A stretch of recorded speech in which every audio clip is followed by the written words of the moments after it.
Assalamualaikum warahmatullahi wabarakatuh. Innal hamdalillah nahmadu wa nasta'inu wa nastaghfiruh wa na'udzu billahi min syururi anfusina wa min sayyiati a'malina. May yahdihillahu fala mudilla lahu wa may yudlilhu fala hadiyalah.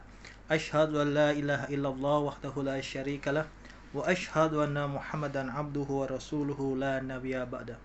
Amma ba'du. Baik, berjumpa lagi bersama Sodik Mardikawan.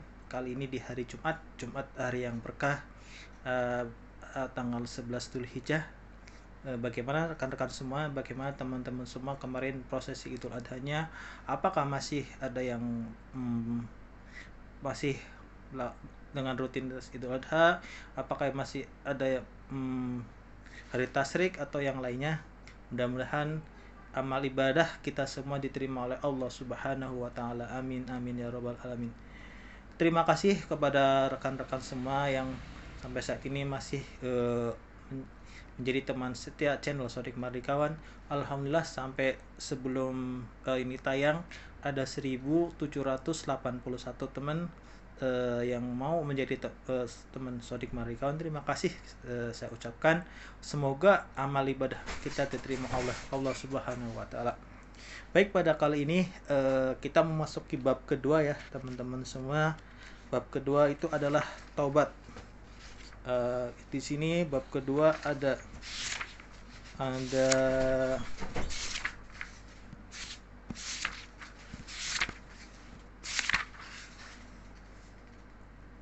ada 11 hadis, tapi nanti di hadis yang ke-8 dari bab tobat itu sangat panjang banget teman-teman semua. Nanti kalau pas masuk ke hadis itu kita baca semuanya atau baca artinya saja, nanti kita lihat di momennya. Baik, kita masuk ke bab tobat teman-teman ya. Bismillahirrahmanirrahim. Tobat. Para ulama berkata, tobat itu wajib dari setiap dosa yang dilakukan. Apabila maksiat itu antara hamba dengan Allah Ta'ala, tidak berhubungan dengan hak hamba lainnya, maka taubatnya 3 syarat, yaitu pertama, meninggalkan maksiat, yang kedua menyesali perbuatan maksiat yang telah dilakukan, dan yang ketiga bertekad untuk tidak kembali kepada maksiat yang semula. Mudah-mudahan kita bisa meninggalkannya teman-teman ya, bisa melakukan 3 syarat taubat tersebut. Apabila salah satu dari 3 syarat itu tidak terpenuhi, maka taubatnya tidak sah. Dan apabila maksiat tadi berhubungan dengan manusia, maka syaratnya ada 4, yaitu 3 syarat di atas ditambah 1 syarat yang membebaskan diri dari hak orang lain. Apabila hak itu berubah harta atau sejenisnya, maka wajib mengembalikannya. Apabila berupa tuduhan berzina atau sejenisnya, maka itu harus memberikan kesempatan kepadanya untuk menghukum atau meminta maaf kepadanya. Jika berupa gunjingan, maka ia harus meminta kehalalannya kepada orang yang digunjing, dan wajib melakukan tobat dari semua dosa. Jika tobat dari sebagian dosa, maka tobatnya sah. Menurut ahli, hak dari dosa itu saja, dan tinggal kewajiban taubatnya dari sebagian dosa yang lainnya. Dalil sangat banyak dalam Al-Quran, Sunnah, dan Ijma' yang telah menunjukkan hukum taubat. Allah berfirman, di sini ada 3 ayat yang disampaikan.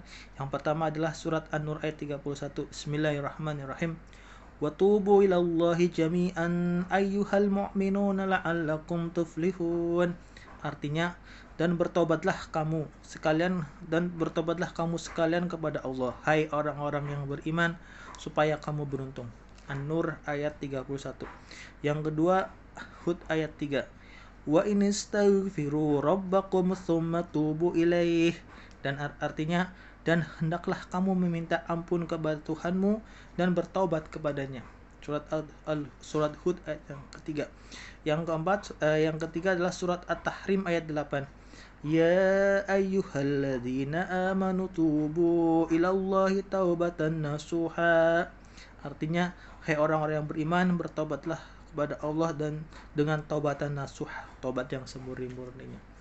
Baik, tadi 3 ayat, yaitu surat An-Nur, surat Hud, dan surat At-Tahrim. tentang masalah tobat tadi syaratnya jelas syahadat. Tiga, meninggalkan maksiat, menyesali perbuatan, dan yang ketiga bertekad untuk tidak kembali kepada perbuatan itu, teman-teman. Dan ditambah kalau berhubungan dengan hablum minanas, ada salah satu syarat lagi, yaitu meminta maaf atau meminta kehalalan dari orang yang kita celaki atau orang-orang kita zolimi. Baik, ini kita masuk ke hadis pertama dari bab tobat ya. Bismillahirrahmanirrahim. Qala Abu Hurairah sami'tu Rasulullah sallallahu alaihi wasallam yaqulu wallahi inni la astaghfirullah wa atubu ilaihi fil yaumi aktsara min sab'ina marratan. Rawahul Bukhari. Artinya, dari Abu Hurairah radhiyallahu an berkata, aku mendengar Rasulullah sallallahu alaihi wasallam bersabda, demi Allah, sesungguhnya aku membaca istighfar dan taubat kepadanya lebih dari 70 kali setiap malam. Hadis riwayat Bukhari. Baik teman-teman, ini menjadi cerminan pada kita bahwa Rasulullah aja yang udah maksum selalu beristighfar minimal 70 kali dalam setiap malamnya. Semoga kita minimal dalam setiap habis sholat fardu 5 kali 3 minimal kita bisa 15, teman-teman. Syukur bisa lebih, karena habis sholat kita bisa istighfar. Sholat wajibnya 5 kali 3 15, teman-teman. Walaupun tidak seperti Rasulullah, sedikitnya kita mau berusaha untuk menyamakan dengan beliau, walaupun pasti tidak mungkin. Baik teman-teman, terima kasih atas perhatiannya, bahwa kita telah memasuki bab taubat. Semoga pengajian kita pada siang kali ini, pada hari Jumat berkah, dapat membawa hikmah bagi kita semua. Kurang lebihnya Sodik mohon maaf, Al-Fakir mohon maaf. Akhirul kalam, wassalamualaikum warahmatullahi wabarakatuh. Kita tutup dengan sama-sama membaca doa kafaratul majlis. Subhanakallahumma wa bihamdika asyhadu an la ilaha illa anta astaghfiruka wa atubu ilaik.